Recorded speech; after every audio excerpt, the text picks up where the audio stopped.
Hi, everyone. Thank y'all for joining us for our beef brunch on Tuesday, May 14th.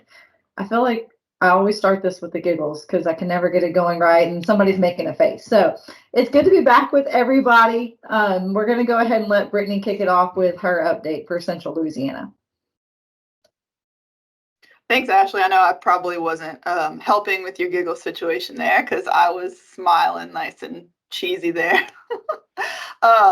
So I'll just kind of start with what we've had. So yesterday afternoon, we knew that this rain was coming. I know at my house, and I live just in, eastern Evangeline Parish, we had about 1.5 inches of rain yesterday afternoon. I didn't check it this morning to see, how much more had accumulated, but I know it did continue to rain throughout the night and this morning. And I believe further north, it looks like y'all may have had it a little rougher than we did down here. Saw several fertilizer carts going around town and around the area just late last week and over the weekend. Several people trying to get that fertilizer going just ahead of the rain that was coming as well. We also saw some places were reporting that they had hail. I saw some pictures. It was some pretty decent sized hail in just different parts of the area. So of course, right now we are right just in the growing season for our warm season grasses. So we'll see that a lot of, your Bermuda and Bahia is starting to come up. We also I've gotten calls from people that are getting ready to plant some Bermuda grass. Mostly what I think people have been telling me that they're doing is common Bermuda, it sounds like. So in any of those pastures and hay meadows that you have, you want to just make sure that you are getting your weeds under control. And then the weeds, of course, can block the sunshine and take the nutrients from your Bermuda grass, for example, that it needs those things to help it grow and flourish there. If you need help identifying any weeds in your pastures, or if you need a recommendation on treatment, just reach out to your local extension office and they can direct you to the agent who'll be able to help you with that. And then just something to think about for the future, if you see yourself dealing with the same types of weeds just kind of year in, year out, you might want to consider, before that growing season really starts, to apply something as pre-emergence so you can get ahead of those types of things in the future, and it'll just be less, headache to deal with later on. And then, of course, you always want to make sure you pay attention to the label and follow those directions and any precautions that you have when you are dealing with those herbicides. I had, got some calls from people waiting on soil sample results last week as well. And the soils lab, is still getting just an abundance of soil samples that they're having to process. When I had given them a call, they told me, they might receive the box in the mail and it may sit there for a week before they can even get to it to process it, just because they have so many that they have. So I believe average time right now is taking about 3 weeks. And so hopefully that number, can come down a little bit and they'll be able to get those results out to y'all faster. One tip, of course, is on that submission form, make sure to include your email address so you can get your results emailed to you, along with a link to the recommendation sheet for what you're, testing for. So you don't have to wait for it to come in the mail. The parish that you're in, the agents in the extension office will get a copy of that as well. And you can always give them a call to go over just your results. So the recommendation sheet, from what I've been seeing lately, is something that a lot of people tend to miss whenever they're looking at their soil sample results. And it's just a little small text underneath the recommendations for the crop that you selected. And it's a clickable link that'll bring you to a PDF that will, give you the recommendations for how to apply the fertilizer and whatnot, and the timing. If you need to, raise the pH with a lime application and just different things like that, right? And so, of course, when you get your results, there's different recommendations for if you are establishing or maintaining your pastures for grazing or hay. So be sure to follow that line on the recommendation for what you're working with there. And if you're unsure of what to do with your results, or you need help just reading them or analyzing them before you just go and bring it to your fertilizer dealer, just reach out to your extension agent, for an explanation and some guidance on that, because that's what we're here for. We want to make sure that y'all are understanding the results the best that you can, and we want to make sure that we're just being as efficient as we can with those. So here in the central region, just to kind of close out here, we are at the halfway mark for the Master Cattleman program that we're putting on here in Opelousas.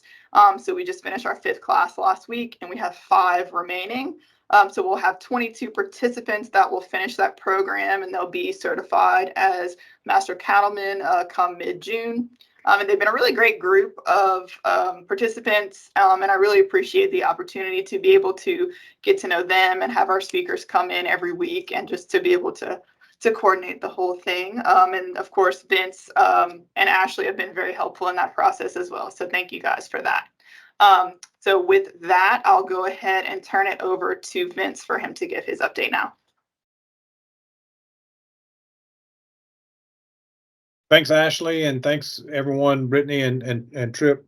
We're missing Lee today. Lee's always got a energy with his explanations of what goes on in his region. But I'll kind of follow up with Brittany on what's going on in the central region and maybe south of I-10. And as I don't necessarily work with any of those clients down that way, but I have a lot of friends and fellow cattlemen in that area. So, but yeah, it's definitely been a couple of weeks of rain-filled days for sure, with more coming this evening. I think looking at weather statistics, we before last week's rain, we were right at the halfway point of our annual rainfall for Louisiana, and I think we'll probably surpass the halfway point after this week's done, because they're calling for 6 to 8 inches in areas of central Louisiana when this rain event is finished on Wednesday. So sure to be an event this afternoon. I know schools are closing here at 2 o'clock with arrival of this weather around between 4 and 5, and they're calling for dangerous winds and even tornadic activity and hail again today. And we had hail from down south of Lake Charles all the way up to the Bunkie and Cheneyville area yesterday, where they had some crop damage reported. I talked to a couple of crop producers with some young rice and even some wheat that is laid on the ground ready to be harvested, and these persistent rains have kept it from being harvested. So we're hoping that we get this out of the way and get some more typical spring-like and early summer weather where we get some sunshine and get some things done. But yeah, Brittany's right on. Where there's a lot of fertilizer buggies rolling around. I'm not so sure it was the right time to put fertilizer out with these torrential runoff of rainfall, and that's been a concern in the crop area too with sugarcane and corn, to know that these fertilizer applications are going to make it season long or even carry out through that production period of those crops, and even likewise for pastures. I mean, if you get an application out and you get running water out the field or out the pastures, the results are the same. You got to so to speak down the ditch, So hopefully these things start to subside some. There's a lot of, I'd say there's quite a bit of ryegrass acres that are volunteer that was going to be made into some hay that's going to be lost because of this, like the wheat I explained earlier. It's kind of laid down, pushed down, and quickly deteriorating. That volunteer ryegrass gives up considerably quicker than some of our planted cultivars. So with that being said, we could foresee a good advantage of taking advantage of some of the volunteer ryegrass to make some dry hay, but the weather events have taken that out of the equation. So hopefully things straighten up, but I do see a lot of Bermuda grass starting to take off and go, and so that it should, given the rainfall we've had, we should have at least an early cutting of our summer forages to fulfill some of our hay needs, and hopefully the rain quits. Last year we were begging for rain, but it was rainy at this period last year in May.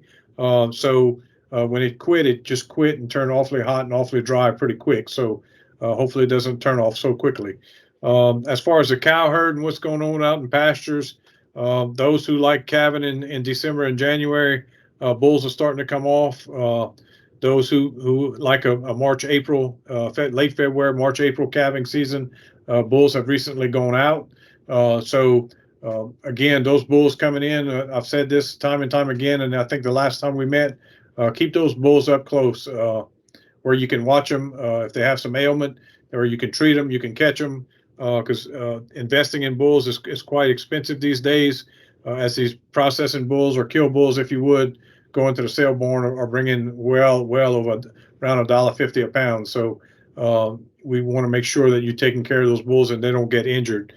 Give them some time away from the cows, separated, get that testosterone level down before introducing them to one another, so you get less of a issue with wanting to tussle around and even get into an all blown out fight that may create some lameness or even cripple one beyond service means. So those are just things. Hornfly season is in full swing, but it seems to be worse when we get droughty conditions and hot. So right now, I know with my own personal cattle herd, flies are not too bad, but rotating them pastures also helps keep them on some type of IGR mineral, and be prepared to catch those cattle periodically to put a topical treatment of some insecticide as we're getting into the peak summer months of June, July, and August.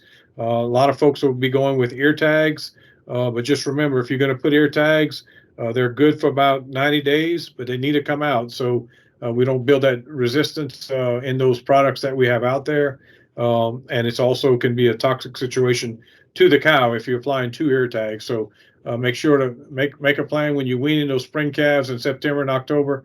Stop those cows and shoot and cut those ear tags out. So with that being said, that's about all I have. It's we're kind of in getting to the dog days of summer. Hopefully we don't have too many bad hurricanes, and we've had a lot of tree issues from the drought last year, and fences. I know the tornado outbreak we had back in mid or early April. That was one of the big issues with some of our cattle guys, is trees falling on fencing and cattle getting out and that sort of thing, and they're still finding the holes. So hopefully, and when it does happen, we can be more prepared for it. So I'll close with that. Thank you. Trick, go ahead. Hi, everybody. My name is Trip Morgan. I got the report for the Northeast region. Since Leah's not here, a lot of what I got to say will hold true for the Northwest region as well. Wet has kind of been the name of the game up this way. A lot of our field activities have really slowed down, and over in the Delta, a lot of it's pretty well come to a halt. It's just the pastures are pretty spongy. Depending on where you're at in our area, we've gotten between 4 and 15 inches of rain in the last 28 days. So I don't know if you know anything about the area, but 6, 8 inches of rain in Richland Parish keeps things pretty soft. Matter of fact, we've had a lot of farmers that are having issues getting soybeans into the ground, and a lot of guys are worried about corn planted in low-lying areas with water standing on it. Corn prices aren't very strong this year, so we don't want to see any yield loss to anything. So there's a lot of guys nervous wanting some water to get off, but it's also really impacted things on the livestock side as well. I know I've alluded to this in past updates. We've got a few guys with wrapping capabilities that have gotten a good bit of haylage picked up. A lot of people have already got their first round picked up with haylage, but that's a small percentage of our producers as a whole. The guys that rely on their dry hay crop haven't got a chance to get in the field yet, and they're eyeing the calendar looking for that opportunity to get in the field. But looking through the rest of the month, it's pretty well rain chances every day from now to the first part of June, and so there you are sitting in early June looking to get in the field for the first time. You've kind of pushed your schedule back a couple of weeks. And we've seen some years where this has happened, and it's been a-okay. They were able to get ample cuttings of hay throughout the summer, but sometimes losing that couple of weeks has a cost whenever you get into October.